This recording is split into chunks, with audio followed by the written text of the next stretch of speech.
মমতা বন্দ্যোপাধ্যায় সরকারের জনপ্রিয় প্রকল্প লক্ষ্মীর ভান্ডারকে বারবার আক্রমণ করেছেন বিজেপি নেতারা। এমনকি লক্ষ্মীর ভান্ডার প্রাপকদের অর্থাৎ বাংলার মা মেয়েদের আক্রমণ করতেও দেখা গিয়েছে পদ্ম শিবিরের নেতাদের। এসবের মাঝেই নজরে এসেছে আরেক ঘটনা। সম্প্রতি দাসপুরে বিজেপির রাজ্য কমিটির সদস্য কালীপদ সেনগুপ্ত ফতোয়া দিয়েছেন, লক্ষ্মীর ভান্ডার পাওয়া মহিলাদের নাকি ঘরে বন্দি করে রাখতে হবে। এখনো লক্ষ্মীর ভান্ডার পাওয়া মায়েরা আছেন যারা জোড়া ফুলে ভোট দিতে যাবেন। আমি সেই সমস্ত পরিবারের স্বামীদেরকে বলছি, ওই মায়েদেরকে ঘরে বন্দি রেখে দেবেন। ভোটটা দিতে হবে পদ্ম ফুলে, জোড়া ফুলে নয়।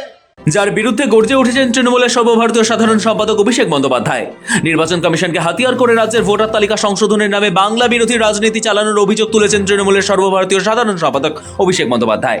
সোশ্যাল মিডিয়ায় দীর্ঘ পোস্টে বিজেপিকে কড়া ভাষায় আক্রমণ করেন তিনি। অভিষেকের দাবি, প্রথমে স্পেশাল ইন্টেন্সিভ রিভিশনের নামে বিপুল সংখ্যক বৈধ ভোটারের নাম ছাঁটাইয়ের চেষ্টা করা হয়েছে। সেই কৌশল সফল না হয় পরে লজিক্যাল ডিসক্রিপেন্সির অজুহাতে জোর করে নাম বাদ দেওয়ার চেষ্টা চলে। তার অভিযোগ, সেই পথেও সুবিধা করতে না পেরে এখন বিজেপি আরো এক ধাপ এগিয়ে সামন্ততান্ত্রিক ও পুরুষতান্ত্রিক মানসিকতা প্রকাশ করছে।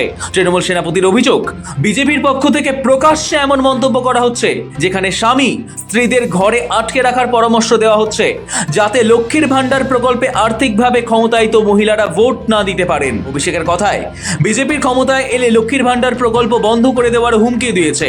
এমনকি রাজ্যের হিন্দু সমাজকে মাত্র 500 টাকার বিনিময়ে নিজেদের বিক্রি করে বলেও কটাক্ষ করা হয়েছে বলে তার দাবি। সরাসরি মহিলাদের আর্থিক সহায়তাকে ভিক্ষা বলে কটূক্তি করা হয়েছে। এখনো লক্ষ্মীর ভান্ডার পাওয়া মায়েরা আছেন যারা জোড়া ফুলে ভোট দিতে যাবেন। আমি সেই সমস্ত পরিবারের স্বামীদেরকে বলছি, ওই মায়েদেরকে ঘরে বন্দি রেখে দেবেন। ভোটটা দিতে হবে পদ্ম ফুলে, জোড়া ফুলে নয়। অভিষেক বলেন, এখন বিজেপি প্রকাশ্যে মহিলাদের ভোটাধিকার নিয়েই হুমকি দিচ্ছে, কারণ সেই ভোটই নাকি তাদের নির্বাচনী ভবিষ্যতের জন্য বিপজ্জনক। তার পাল্টা বার্তা, 2026 সালের বিধানসভা নির্বাচনে সেই সব মহিলারাই লক্ষ লক্ষ সংখ্যায় ভোট কেন্দ্রে যাবেন এবং বাংলা বিরোধী ও নারী বিরোধী রাজনীতিকে চিরতরে পরাজিত করবেন।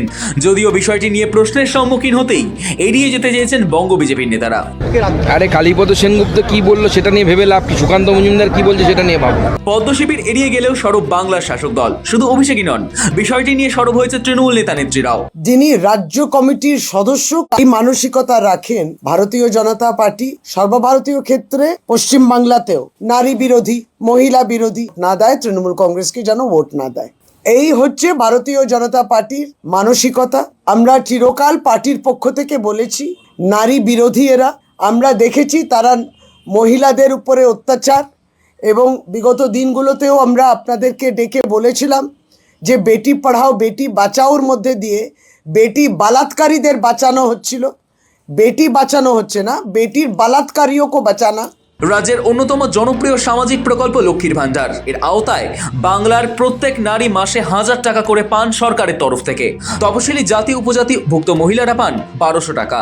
এতে উপকৃত হন রাজ্যের সর্বস্তরের মহিলারা। তাদের স্বনির্ভর করার জন্যই মমতা বন্দ্যোপাধ্যায়ের এই প্রকল্প। এই ধরনের এক উপযোগী প্রকল্প নিয়ে বিজেপি নেতা কালীপদ সেনগুপ্তর এই মন্তব্য নিন্দনীয় তো বটেই, স্বাভাবিকভাবেই তেড়ে ফুঁড়ে ময়দানে নেমেছে তৃণমূল। সৌভিক সান্যালের রিপোর্ট, সময়, কলকাতা।